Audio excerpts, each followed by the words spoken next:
25 এবং 26শে ফেব্রুয়ারি স্মৃতিকে অম্লান করে রাখতে বর্তমান সরকার ইনশাল্লাহ কাজ করবে। মাহে রমজানের এই পড়ন্ত বিকেলে আমি শ্রদ্ধার সাথে স্মরণ করছি মহান মুক্তিযুদ্ধের বীর শহীদদের, 90-এর গণ আন্দোলন এবং 24-এর গণ অভ্যুত্থানে শাহাদাত বরণকারী সকল ছাত্র জনতাকে গভীর শ্রদ্ধার সাথে স্মরণ করছি 2009 সালের 25 এবং 26শে ফেব্রুয়ারি পিলখানায় সংগঠিত বর্বরোচিত হত্যাকাণ্ডে শাহাদাত বরণকারী 57 জন দেশপ্রেমিক সেনা কর্মকর্তা সহ 74 জন বীর শহীদকে।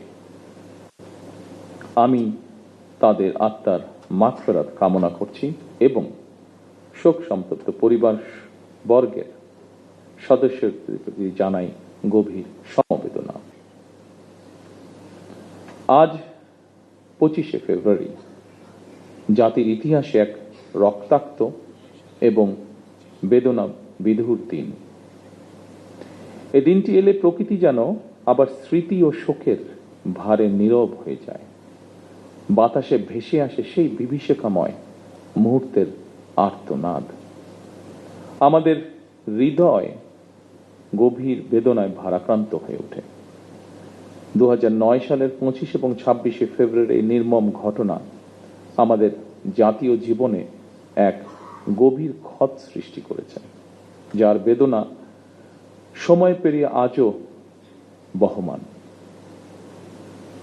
দীর্ঘ 17 বছর পরে শহীদদের স্মৃতি বিজড়িত এই প্রাঙ্গণে আজ আমার কণ্ঠ কিছুটা স্বাভাবিকভাবে ভারী হয়ে উঠছে।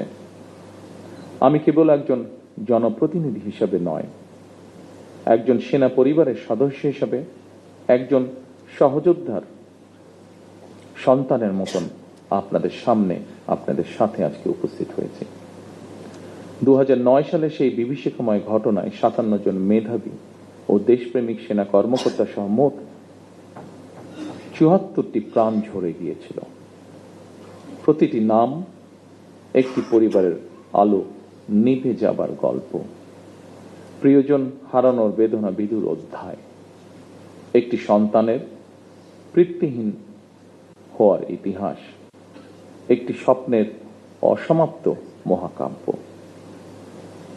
আমি দেশে প্রত্যাবর্তনের পরপরই বনানী সামরিক কবরস্থানে গিয়ে শহীদ সেনা কর্মকর্তাদের কবরের পাশে দাঁড়িয়ে উপলব্ধি করেছি গত 17 বছরে আপনাদের দুর্বিষহ সংগ্রাম, অপরিসীম ত্যাগ আর দাঁড়ে দাঁড়ে ঘুরে বিচার না পাওয়ার নিদারুণ যন্ত্রণা। সম্মানিত উপস্থিতিবৃন্দ, আমি বিশ্বাস করি পিলখানার ঘটনাকে রাষ্ট্রীয় মর্যাদায় স্মরণ করা আমাদের জাতীয় দায়িত্ব।